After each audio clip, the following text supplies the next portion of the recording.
I wasn't looking for a genocide no one remembers. I was in a basement archive in Lviv, hunting for building permits. Standard research, architectural anomalies. Then I found a box with no label. Inside was a leather-bound diary. The first entry was dated March 17, 1921. Today I took the first ones across. 3 children. The oldest was 9. They did not cry. They had already forgotten how. The woman who wrote this, a school teacher named Marta Kovalenko, spent 20 years smuggling children across shifting borders. Children who, according to every record, did not exist. Children their grandmothers called Tartarian. Not buildings. People. A hidden population carrying something in their blood that someone decided couldn't survive. I've spent 3 years verifying this. I found survivors. I've stood in ruins of facilities that officially never existed. The old knowing, Marta called it. It's still here. Think about what it means to save a child, not from a burning building, but from erasure itself. From a systematic effort to ensure that child, and everyone like them, would simply cease to exist. Now imagine doing that for 20 years, in secret, while the world around you burned and rebuilt itself and burned again. That's what Marta Kovalenko did. And until I found her diary in a water-damaged box in a basement archive in Lviv, Ukraine, no one knew. No one remembered. The children she saved grew old and died. Their children forgot. The routes she used were paved over, renamed, absorbed into borders that shifted like sand. But the diary remained, and it reveals something that changes everything we think we know about what happened to an entire civilization of people. I found the diary by accident. I was in Lviv researching something else entirely, architectural anomalies in pre-Soviet buildings, the strange consistency of certain measurements that appeared across structures built centuries apart, the kind of quiet mystery that occupies years of a life without anyone noticing. The archive was in the basement of a building that had been a school, then a government office, then a warehouse, then nothing. The caretaker was a man named Bodan who smoked unfiltered cigarettes and asked no questions. He showed me to the room, concrete walls, fluorescent lights that buzzed like something dying, metal shelving units that stretched into darkness. Take what you need, he said. No one comes here. No one cares. I was looking for building permits, land surveys, the dry administrative bones of history. Instead, I found a cardboard box with no label. Water damage had warped it into something organic, almost alive. Inside, wrapped in cloth that had once been white, was a leather-bound book. The leather was cracked. The pages were brittle. The handwriting was small and precise and utterly feminine. The first entry was dated March 17, 1921. Today I took the first ones across. 3 children. The oldest was 9. They did not cry. They had already forgotten how. I sat in that basement for 6 hours, reading by the light of a single bounce. My hands trembled. Not from cold, though it was cold. The kind of cold that seeps into your joints and stays. They trembled because I knew with increasing certainty that I was holding something that was never supposed to exist. Marta Kovalenko was a schoolteacher, born 1889 in what was then the Austro-Hungarian Empire, in a region that would become Poland, then Soviet Ukraine, then independent Ukraine. She taught primary school. She never married. She had no children of her own. And between 1921 and 1941, 20 years, she smuggled children across borders that kept changing. Children who, according to every official record, did not exist. Children she called, in her careful handwriting, the last of the old people. The first time she uses the word, it appears almost casually. April 3rd, 1921. 2 more today. A boy and a girl, siblings. Their grandmother brought them to the crossing point near the old mill. She said they were Tartarian, the last of her line. I asked what she meant. She touched the boy's forehead and said, "Look at his eyes. You can see it." The old knowing. Tartarian. I read the word 3 times. Then the Tartarian theory. The idea that a vast, technologically advanced civilization existed across much of the world before being systematically erased from history is considered fringe at best, conspiracy at worst, the kind of thing serious researchers don't touch. But here was a woman in 1921, a school teacher in a backwater of a collapsing empire, using the word as if it meant something real, something she recognized. And she wasn't talking about buildings or technology. She was talking about people, children. Let me tell you about the first child I found. Not in the diary, in the present. Living, breathing. 93 years old and sitting in a kitchen in Krakow, Poland, drinking tea from a chipped porcelain cup. Her name is Anna. She was 6 years old when Marta took her across the border in the winter of 1927. I found her through a network of connections that took me 18 months to build. An archivist in Warsaw who knew a genealogist in Prague who remembered a story his grandmother told about children who came from the other place, a historian in Budapest who had seen references to resettlement programs that didn't match any official record, a priest in a village near the Carpathian mountains who kept a list, handwritten, hidden in a hollow book, of families who had arrived between the wars. The list had 47 names. Anna's was the third. I don't remember much, she told me. I was so young. But I remember Marta, I remember her hands. Strong, warm. She carried me through the snow when I couldn't walk anymore. She paused, lifted her tea, set it down without drinking. I remember my grandmother, she said, before, telling me I was special, that I had to survive, that I was carrying something inside me that the world needed. What did she mean? Anna's eyes, pale blue like winter sky, met mine. I don't know, she said. I've wondered my whole life. I raised children, grandchildren. I watched them grow. And sometimes I look at my great-granddaughter and I see something in her eyes. The old knowing, my grandmother called it. And I wonder if it's still there, if we carried it through, if Marta saved something that's still alive. The diary is methodical, precise. Marta was a teacher, after all, and teachers keep records. Between 1921 and 1941, she made 247 crossings. She transported 612 children. The youngest was 18 months old. The oldest was 15. They came from villages across what is now Ukraine, Poland, Belarus, Romania. They came from families who called themselves, or were called by others, things that shouldn't mean anything. The old ones, the remnant, the keepers, the last. And they were taken to places that don't appear on any map I can find. May 12, 1923. Brought 7 children to the receiving house in the valley. The woman there, she never gives her name, counted them twice. She asked if any had the mark.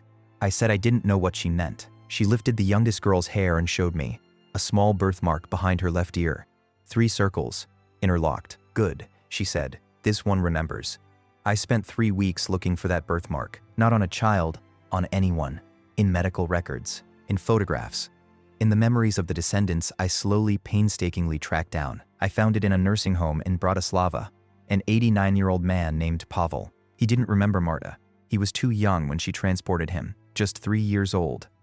But his older sister, who raised him after their parents disappeared, had told him the story. And when I asked if he had any distinguishing marks, he reached behind his left ear without hesitation. My sister called it the family sign, he said.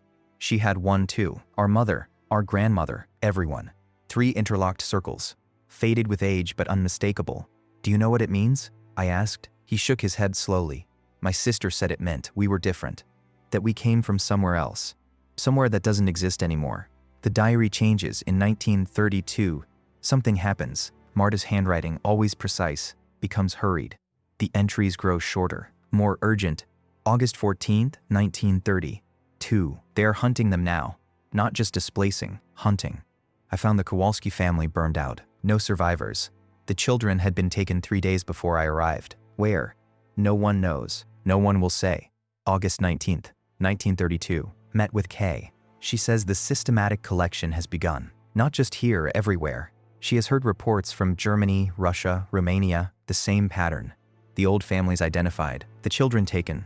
Where do they go? The fires are just a cover. September 2nd, 1932. I cannot write what I saw today. I will carry it in silence until I die. She doesn't describe it. I searched the surrounding entries for any hint. Nothing. Whatever she witnessed, she buried it so deep that even her private diary, the only place she allowed herself honesty, could not hold it. But the next entry, 2 weeks later, contains a single line. They are not killing them. They are taking them somewhere. And I think I know where. I traveled to the location, Marta mentions in subsequent entries. A valley in the Carpathian mountains. No road, no village marked on any map, produced after 1945, just coordinates written in the diary in a hand that trembles slightly for the first time. It took me 2 days of hiking to reach it. The forest closed around me like something breathing. The silence was absolute. No birds, no wind, no distant sounds of humanity. Just my footsteps and my heartbeat and the growing certainty that I was walking towards something that didn't want to be found. The valley opened suddenly.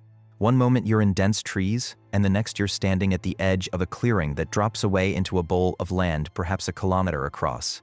And in the center of that bowl, there are foundations.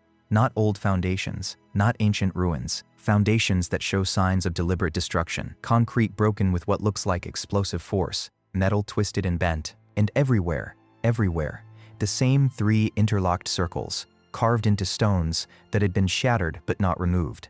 Someone built something here, something large, something permanent, and then someone destroyed it. Completely, intentionally. And took whatever was inside. I met a man in a village 3 days' walk from the valley. He was 102 years old. The oldest person I've ever interviewed. His name was Dmytro, and he had worked for the Soviet government as a young man, a minor functionary in a regional office that handled resettlement. I was 23 when they sent us to the valley, he said. His voice was thin, reedy, like wind through dry grass.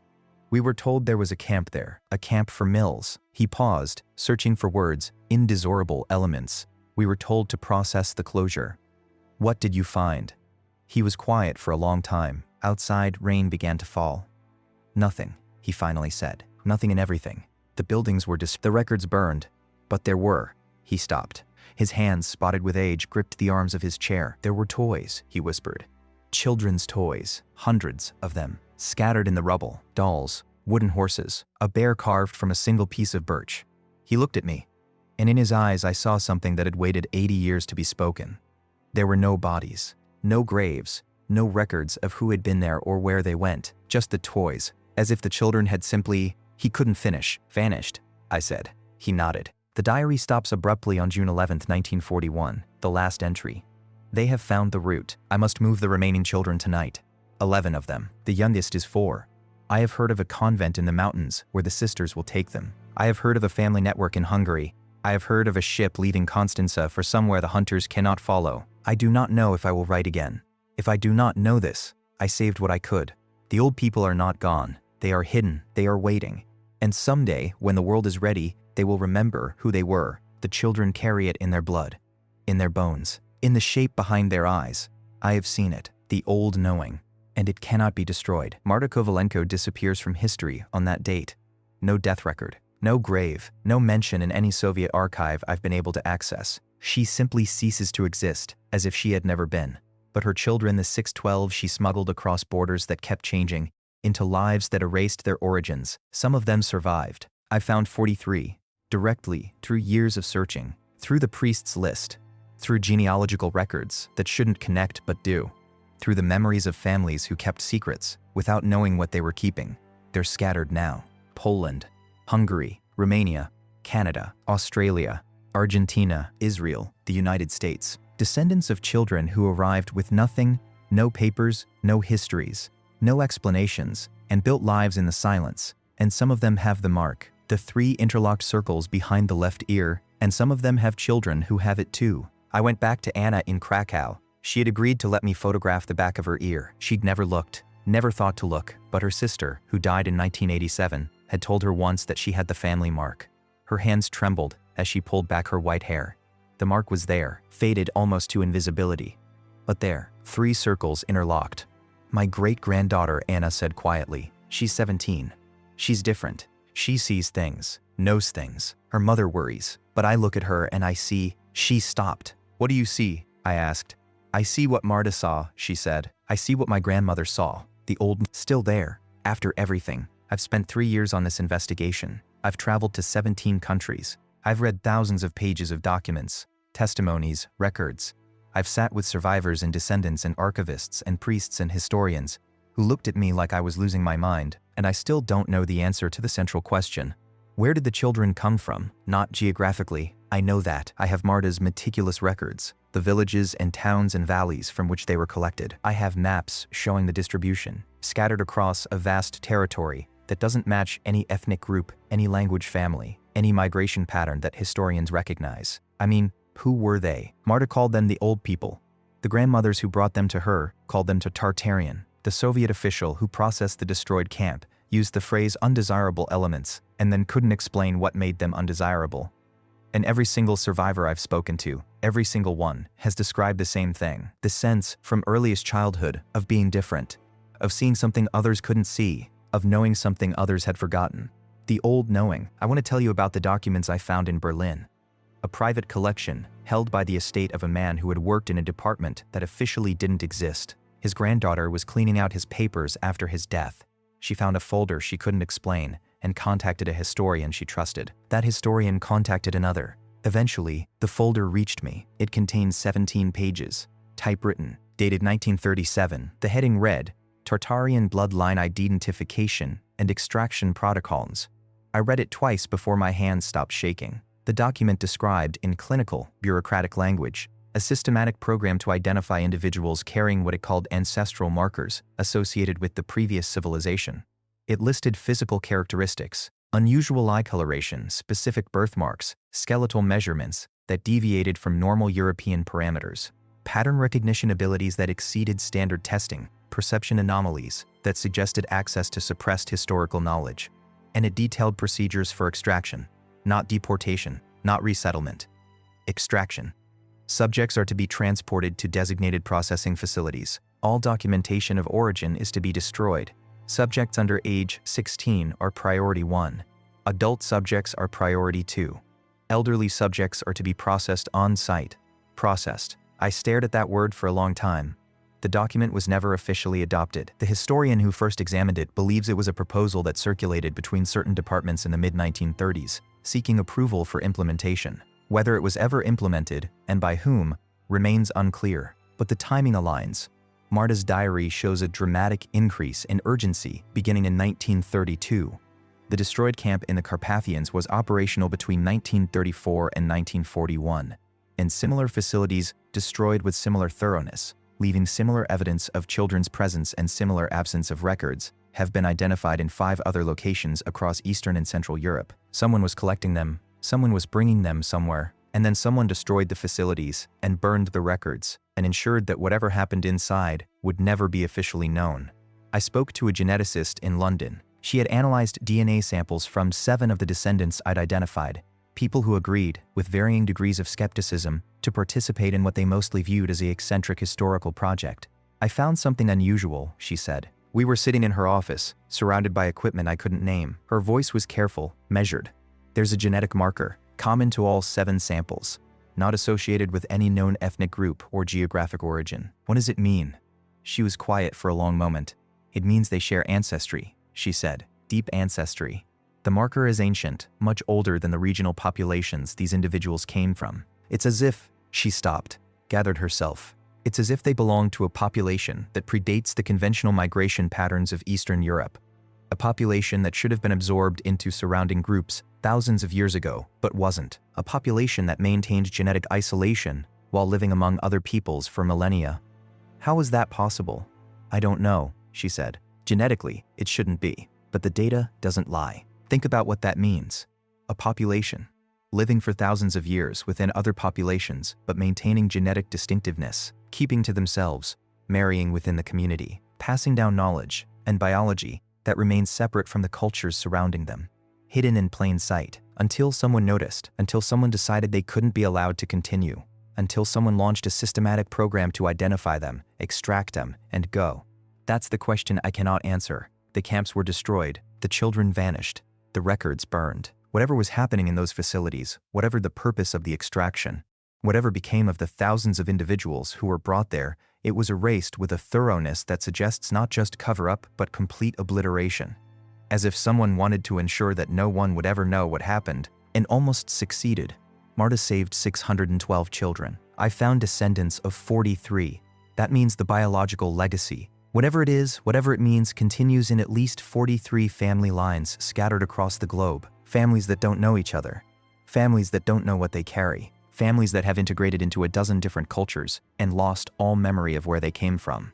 But the mark persists. The old knowing persists. And every now and then, a child is born who sees things, knows things, feels different in ways no one can explain. I went back to the valley one more time. It was autumn. The leaves were turning. The air smelled like wood smoke and approaching winter. I stood in the center of the destroyed foundations and tried to imagine what had been there. Barracks, perhaps. Administrative buildings. Whatever infrastructure was needed to process, that word again, thousands of children and their families. The 3 interlocked circles were everywhere, if you knew where to look. Carved into shattered stones, pressed into concrete that had been broken but not removed. A symbol that meant something to the people who built this place. A symbol that still means something to the descendants who carry it on their bodies. I don't know what happened here. I don't know why someone decided that these particular people, these carriers of ancient genetics and ancestral knowledge, and whatever the old knowing actually represents, had to be systematically identified and removed. I don't know where the ones Marta couldn't save ended up. But I know this, she saw what was coming. Before anyone else. She understood that something precious and irreplaceable was being targeted for destruction. And for 20 years, in secret, at constant risk, she did the only thing she could. She saved the children. Anna died 6 months after our last interview. Her family sent me a photograph from her funeral. Her great-granddaughter, the one she said had the old knowing, stood at the grave, 17 years old, with eyes that looked older than time. She was holding a small wooden horse. I don't know where she got it. I don't know if she knows what it means. But looking at that photograph, I felt something I've felt many times in this investigation. A sense of connection across decades, across borders, across the vast machinery of erasure that tried to make these people disappear. Marta Kovalenko saved 612 children. Some of them had children, grandchildren, great-grandchildren. The bloodline continues, the mark persists, and somewhere in scattered families, across a dozen countries, in children who don't know what they carry, in flickers of recognition that pass between strangers who share something they cannot name, the old knowing waits. I don't have answers. I have a diary.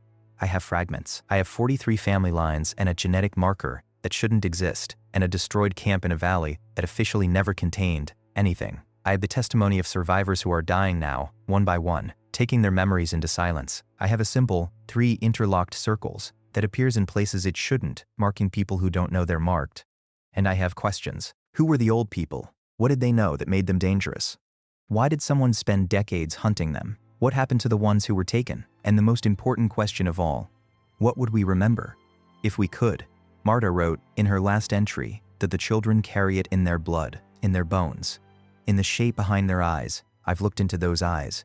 Pale blue, many of them. Winter sky, something ancient looking back. I've seen the mark. The 3 circles interlocked. A symbol from a civilization that supposedly never existed. And I think we've all felt, at some point, that sense of forgotten knowledge, the nagging suspicion that we once knew something important and somehow lost it, that the world was different once, and we've been walking through ruins without recognizing them. Maybe that's all this is. A story. A pattern we see because we want to see it. A conspiracy theory dressed in diary pages and genetic markers and the memories of very old people. But Marta didn't think so. She risked everything. Her life, her freedom, her very existence in the historical record, to save children she believed were carrying something the world needed. And they survived. Against all odds, against systematic efforts to erase them, against the full machinery of state power directed at their destruction, they survived. Some of them are still here, still carrying whatever it is, still waiting. The last page of Marta's diary contains no words, just a drawing. 3 circles interlocked. And below them, in her careful handwriting, a single sentence. We remember. I need to tell you about the other routes. Marta didn't work alone. I discovered this gradually, piecing together references in her diary to people identified only by initials. KJ, Father S, the woman in white, the ferryman. A network, underground, operating across borders that kept shifting, through wars and revolutions and famines and occupations. Passing children like precious cargo from hand to hand, station to station, until they reached somewhere, anywhere. The hunters couldn't follow. I found evidence of the ferryman in a monastery archive in Romania. Brother Andre, that was his real name I think, though even the monks seemed uncertain, operated a crossing point on the Tisaz River between 1925 and 1939. The monastery records show special travelers passing through, always at night, always in groups of 3 to 7, children listed only as pilgrims seeking refuge. The abbot who kept those records wrote a note in the margin of the 1936 ledger. Brother Andre asks me not to question who these children are or where they go. He says only they are older than our faith, and they must survive it. I do not understand, but I trust him. The children have eyes that know too much. Eyes that know too much. I've heard variations of that phrase from nearly everyone who encountered them. The second camp was in Poland. I found references to it in the diary of a Soviet officer who participated in the cleansing operations of 1944. 4-5 operations that officially targeted Nazi collaborators but swept up much else besides. He wrote about a facility in the forests near Białystok that had been abandoned but not destroyed. We found dormitories, 60 beds in each, sized for children, medical equipment of a type I had never seen, and in the basement, filing cabinets with thousands of folders. Each folder contained a photograph, always of a child, and pages of measurements, observations, test results. The children's eyes had been measured, their skulls mapped, their reflexes tested with machinery that our doctors could not identify. The commander ordered everything burned. He said it was German work, but the labels were not in German. They were in no language I recognized. And the dates on some of the files, they predated German occupation by decades. I spent 4 months trying to locate survivors of whatever had happened in that facility. I found one. Her name was Zofia. She was 7 years old when she was taken there in 1938. They measured us, she said. We were sitting in her apartment in Chicago. She'd emigrated in 1956, married an American, raised 3 children, become a grandmother, and never told anyone about what happened before. Every day, the same measurements: head, hands, eyes. They were looking for something. What were they looking for? She shook her head. I don't know. But when they found it, when a child had whatever they were looking for, that child was taken somewhere else, a different building, deeper in the forest. We never saw them again. How did you escape? I didn't have it, she said simply. Whatever they wanted, I didn't have it. After 3 months, they put me on a train with 11 other children. We ended up in an orphanage in Krakow. They told us we were war orphans. They gave us new names, new histories. And they told us never to speak of where we'd been. Did you? Once, she said. I was 16. I told a teacher. She listened. Then she called someone. 2 men came to the orphanage that night. They took me into a room and asked me questions for 6 hours. What did I remember? What had I seen? What did the other children look like? She was quiet for a long time. Then they told me I had imagined everything, that the facility didn't exist, that I had been traumatized by the war and my mind had created a story. They said if I ever spoke of it again, I would be sent somewhere that would help me forget. And you believed them? No, she said. But I understood. Some things you're not allowed to remember.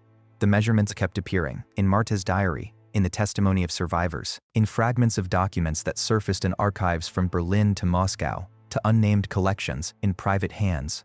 Someone had developed a systematic methodology for identifying specific individuals, physical measurements, skull shape, hand span, the distance between pupils, the exact positioning of certain birthmarks.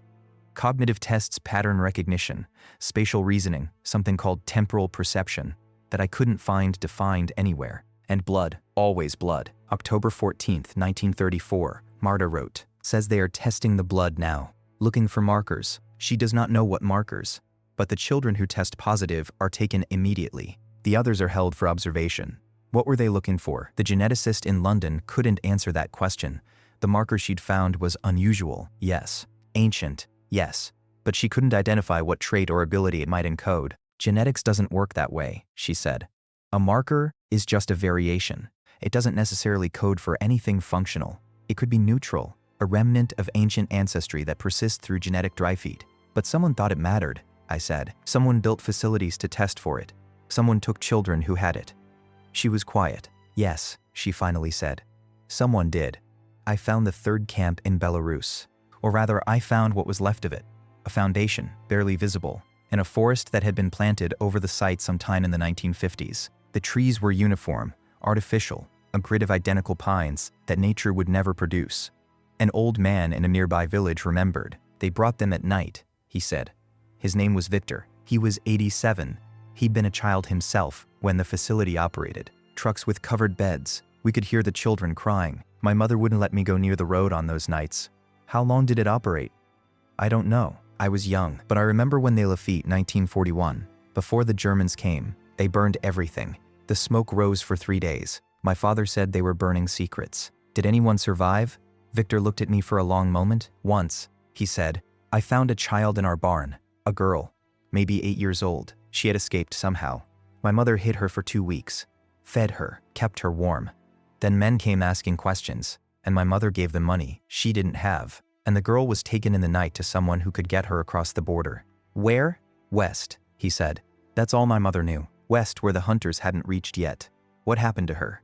I don't know, he said, but my mother kept a photograph. The girl gave it to her before she left. Wait. He went into another room, returned with a small wooden box. Inside, wrapped in faded cloth, was a photograph, sepia-toned, cracked with age. A young girl, dark hair, pale eyes, and just visible, behind her left ear, the mark. 3 circles, interlocked. I've spent so much time trying to understand what they knew. The old knowing. It appears again and again, in testimonies, in Marta's diary, in the fragments of official documents that survived destruction. It was the thing that made them dangerous, the thing that justified in someone's mind the systematic identification and extraction of an entire hidden population.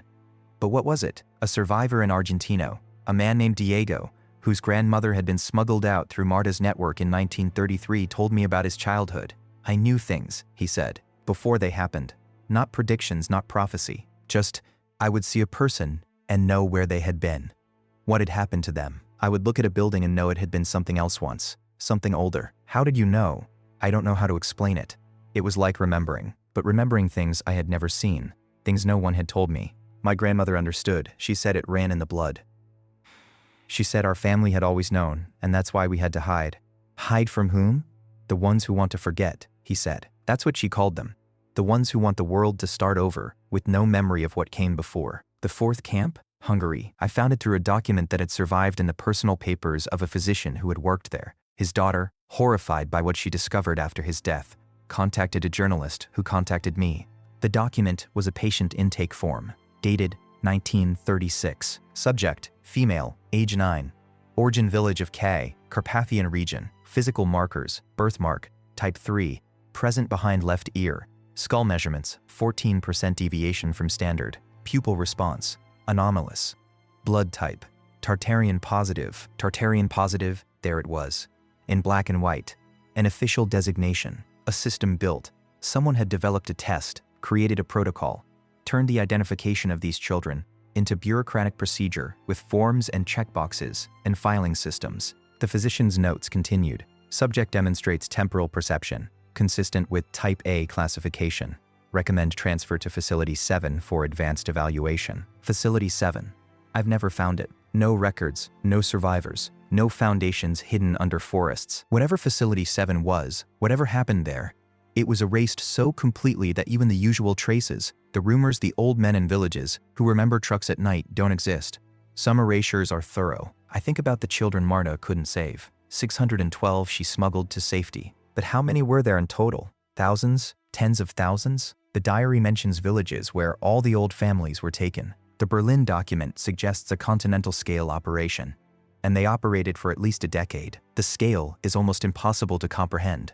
An entire population, hidden for millennia within other populations, suddenly visible to someone with the right tests and the willingness to act, identified, extracted, processed. And then, what? I've asked every survivor, searched every archive. I still don't know. There's a monastery in Ukraine, high in the Carpathians, accessible only by a path that winds through forests so dense the sun barely reaches the ground, where the monks keep a book. It's not in their catalog. It's not on any shelf. The abbot showed it to me only after 3 days of conversation, after I had explained my research and shown him Marta's diary and convinced him somehow that I was not a threat. The book is very old. The pages are vellum. The text is in a language that doesn't match any I've seen, similar to Ukrainian, but not quite, with characters that seem to shift and change when you're not looking directly at them. We have kept this for 700 years, the abbot said. We don't know what it says. We don't know who wrote it. We only know that we must keep it safe. Why? Because the people who gave it to us, the people who built this monastery, long before there was a church to sanction it, told us that someday someone would come who could read it. Has anyone come? Once, he said. In 1939, a woman came. She looked at the book for a long time. Then she said, "It is not time yet. Keep it hidden. Keep it safe. The ones who remember will need it when they return." Who was she? The abbot smiled sadly. She didn't give her name, but she had a mark behind her left ear, 3 circles, interlocked, and eyes that looked like they had seen the beginning of the world. I'm nearing the end of what I can tell you. Not because the story ends, it doesn't. The children Marta saved grew up and had children and grandchildren. And somewhere among them, the bloodline continues. The mark appears. The old knowing flickers to life in young people who don't understand what they're feeling. But the evidence trails away. The survivors are dying. The documents have been destroyed or hidden or classified beyond any appeal. The truth, whatever the truth is, remains just out of reach. I know that a population existed, hidden, ancient, carrying something in their blood and their bones and the shape behind their eyes. I know that someone identified them, hunted them, built facilities to process them. I know that Marta saved 612 children, that some survived, that their descendants are scattered across the world, carrying a genetic marker that shouldn't exist. And I know that whatever the old knowing is, whatever those children possessed, it's still here, still waiting, still encoded in the blood of people who have no idea what they carry. The monastery in the Carpathians sits in silence most of the year. Snow buries it in winter, fog wraps it in autumn. The monks pray and keep their book safe, waiting for someone who can read it. The valleys where the camp stood have grown over with forests. The foundations crumble. The symbols fade from broken stones. The survivors gather their memories close and pass them, imperfectly, to children who don't quite understand. And somewhere, in a kitchen in Krakow, in an apartment in Chicago, in a village in Argentina, people with pale blue eyes and marks behind their ears continue to live, to have children, to wonder sometimes why they see things others don't. The old knowing waits. Marta understood that. She gave her life to ensure it would survive. And now, 80 years later, I'm sitting in a basement archive in Lviv, holding her diary, asking questions no one once answered. Where did they come from? What did they know? Why did someone want them erased? And the most important question, the one I'll carry with me into silence. What will we become when we finally remember? I close the diary. The fluorescent lights buzz overhead. Somewhere, a child is being born with a mark behind their ear. Somewhere, an old woman is dying, taking secrets with her into the ground. Somewhere, the hunter's descendants are still watching, still waiting, still afraid of what might resurface. The world doesn't remember, but the blood does. And someday, maybe today, maybe not for another century, the ones who carry it will understand what Marta understood, what the grandmothers who brought their children to the crossing points understood. We remember, even when we don't know we do, even when the evidence burns and the facilities crumble, and the hunters rewrite history to erase every trace. We remember, and someday we will remember what we've forgotten. The old knowing waits, the children's eyes are watching, and the story isn't over. It never will.